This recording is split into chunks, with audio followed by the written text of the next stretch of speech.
My name is Mia Thornton. I'm 28. I was outside the cafe, breathing cold air. My phone glowed. Scheduled post. Ready. Inside, my parents toasted 40 years of marriage. My parents thought I'd stepped out to calm down. I stepped out to make sure the truth would land. 30 minutes earlier, I sat at their table. My mother leaned close, smiling for the guests.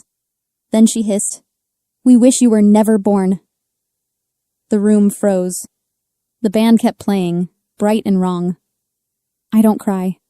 I push my chair back and stand. I smooth my dress. I meet her eyes. I say, "Then I'll disappear." My parents didn't know my goodbye was a countdown. Where are you watching from tonight? Quiet kitchen, parked car, or your own small room? Echoes of life is here with you. 30 minutes before my mother said those words, I was behind the dessert table, fixing the cake flowers. The cafe smelled like coffee, buttercream, and perfume. Warm lights hung overhead like a magazine shoot. My parents posed for photos, smiling like saints. I had helped build that image. Ryan, my older brother, held court near the bar. He told surgery stories like he was saving lives daily. People laughed and leaned in, hungry for his approval. Emily stood with a circle of guests, polished and bright. Law school, internships, clerkships, heads tilted toward her like she was sunlight. No one asked me about my art. They never did. If my name came up, it was an add-on. "This is Mia," my mother would say, almost amused. "She draws." 3 weeks earlier, I stopped calling it favoritism. I went to my parents' house with invitation samples. A folder sat on the dining table, half open. The top page had my name in bold. MIA Thornton, College Fund. I shouldn't have looked. I did anyway. The balance was basically nothing. Not spent on my tuition. Not used for books or housing. Just emptied in chunks. Transfers to Ryan's loan consolidation. Transfers for Emily's bar exam expenses. Dates from years back, lined up like a confession. Then I saw my mother's handwriting on one statement. She'll never make money with art anyway. Better to invest in the real futures. My stomach went cold. I heard my father's voice in my head, changing the subject.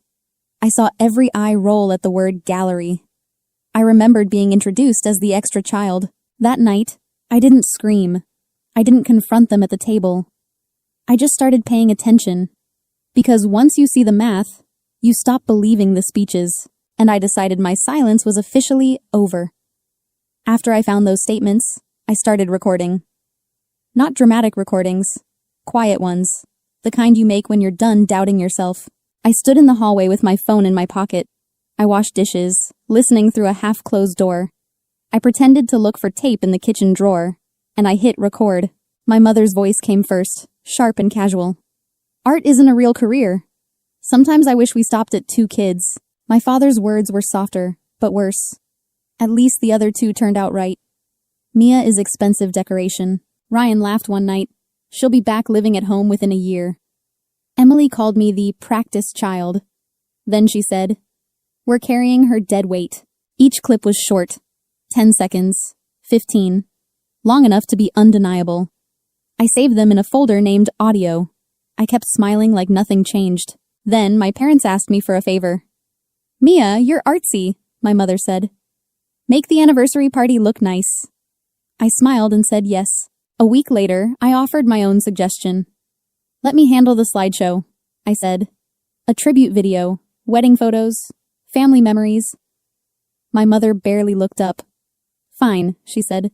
"Just don't make it weird. Don't." So I made it classic, at least the first half. I scanned their proudest photos. Wedding day smiles. Baby Ryan. Baby Emily. My baby picture shoved to the edge. Soft piano. Clean captions. Endless love. Family first. Then I created a folder on my desktop. I named it Truth. Inside, I dropped the recordings. I added screenshots of the transfers. I zoomed in on my mother's handwritten note. I paused it long enough to read, and I layered my art over all of it. Pieces they refused to hang. Portraits that turned their smiles into masks. With their voices underneath, the paintings became evidence. Jess, the cafe barista, was my only witness. She watched the rough cut and whispered, "Don't flinch. We planned the timing, right after the speeches, when emotions ran high. A surprise tribute, they'd call it. I exported the file with a harmless name. I made 2 backups, one on the cafe laptop, one in my clutch, and a scheduled upload, just in case. By the time invitations went out, my gift was already waiting in the projector, and all they had to do was press play. If this were your family, your life, what would you do? Comment 1 to stay quiet and let them keep stealing your story. Comment 2 to expose it all and make them answer in public. Dinner blurred into clinking silverware and polite laughter. String lights glowed overhead. My father's partners toasted 40 years of success. Ryan stood first, confident and rehearsed. He praised sacrifice and family values. Emily followed, smooth and shining. She thanked our parents for believing in the right dreams. Everyone clapped. Then my mother took the microphone. Her smile was practiced and bright. "We are so blessed," she said, voice trembling on cue. "Our children have made us proud." Her gaze slid over me like I was furniture. "Some of them," she added, and the room chuckled. Someone suggested I say a few words. My mother laughed too loudly. "Oh, Mia," she said, lifting her glass. "She's better with her little drawings than with speeches." That line should have hurt. It barely registered. What happened next did. She leaned closer, still smiling for the room. Her voice dropped into a private hiss. But the microphone sat inches from her hand. It caught everything. "Sometimes we truly wish you were never born." Silence slammed down. A fork clattered against a plate. The band kept playing, cheerful and wrong. Every face turned toward me. I pushed my chair back slowly. The scrape sounded like a blade. I stood. I smoothed the front of my dress. I looked straight at her. "Then I'll disappear," I said. Her color drained. She reached for my wrist. "Mia, sit down. You're making a scene." "A scene is what happens when nobody knows the truth," I said. I turned toward the guests. My voice stayed calm.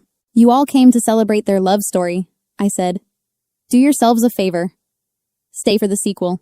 I walked away before my knees could shake. Behind me, chairs scraped. My father cursed under his breath. Someone called my name like an order. I passed the sound booth. Jess stood there, hand near the control panel. Her eyes asked, "Now?" I didn't speak. I gave her a small nod. Outside, the night air hit like a slap. Cold and clean. My phone was already in my hand. A scheduled post waited with my caption. A private upload sat queued to go public. An email draft waited with links and screenshots. I slipped into the narrow alley beside the cafe. Brick wall cold against my shoulder. I checked the time. 12 minutes down. 18 to go. My phone buzzed. "Jess, they're acting like nothing happened. Ready?" I typed back. "Press play when they call for the slideshow." "Don't stop it." Then another buzz. "Jess." "It's on. They cheered at video by Mia." I smiled in the dark. Because the next cut was black. And my mother's voice was about to fill the room. Inside, they thought they were watching love. They were watching proof. The slideshow began with soft piano and wedding photos. My parents relaxed. Guests smiled and lifted their glasses. Ryan squeezed my father's shoulder like a proud son. Emily dabbed her eyes like a perfect daughter. My mother sat taller, soaking in the applause. Then the screen cut to black. The music stopped. And my mother's real voice came through the speakers. "Art isn't a real career." A few people laughed, confused. My mother's smile twitched. The black screen faded into a bank statement. MIA Thornton College Fund. Balance, $0.20. Gasps moved across the tables like a cold draft. Then the highlighted transfers appeared, one after another. Transfer to Ryan's loan consolidation. Transfer to Emily's bar expenses. Dates and amounts lined up like a spine. My father's voice layered over the numbers. "At least the other 2 turned out right." Someone set a glass down too hard. My mother stood up, hands shaking. "That's fake," she snapped. But the next clip hit before she finished. If we hadn't had her, we could have retired. The line played over one of my paintings. Her smile made of glass. Her shadow twisting behind her. Ryan lunged toward the projector, furious. My father followed, red-faced. They yanked at cords like that could erase the past. Too late. Half the room was already filming. A neighbor whispered, "Is that handwriting hers?" Someone asked my mother, "Did you write that note?" My mother tried to laugh it off. The laughter died fast. Ryan's colleagues stepped back from him. Emily's mentors stopped smiling. Jess texted me from inside. "People are crying. Your dad's client is yelling near the bar. Your mom is screaming at the manager." My phone started buzzing with unknown numbers. Some messages were hateful. Some were soft, ashamed. At minute 30, my scheduled post went public. The upload link opened like a door. Shares ticked up fast. Comments poured in faster. Then my email draft sent with one click. Hospital board contacts. Emily's mentors. My father's top clients. Just links and screenshots. Nothing emotional. Nothing to argue with. Ryan called first. "You destroyed everything," he hissed. I asked, "Did you use my fund?" He went silent. Emily called next, voice breaking. "You didn't have to do it like this." I said, "You didn't have to laugh either." My father called last. "If you take it down, we'll fix this," he said. He offered a new story. He offered me as the unstable daughter. I said, no. I didn't go back inside. I didn't check if they apologized. I let the truth stay where they had performed. In the alley, I listened to the muffled shouting. For years, I was the family secret. Tonight, they were. They wanted me invisible. I made the record permanent. 3 months later, the noise still hadn't fully faded, but my life had started to sound like mine. The video kept traveling without my permission. News clips played in waiting rooms and church lobbies. My mother stopped going to church. Ryan's hospital board opened a review. Emily's clerkship was reconsidered, in her mentor's words. It didn't heal my childhood. It just proved I wasn't imagining it. What changed was my mornings. I woke up without dread in my throat. I made coffee and answered only respectful messages. I blocked numbers that arrived with insults. I stopped explaining myself to people who fed on silence. Then the art world found me. A gallery owner named Lena asked to see my work. She offered a show and a title, Conditional Love. I signed the contract with steady hands. For once, my future had my name on it. Opening night was crowded and bright. My paintings hung on clean white walls. Receipts, statements, and shredded apologies became color and texture. One piece held the room in a hush. Its title was my mother's sentence. After the applause, my father called.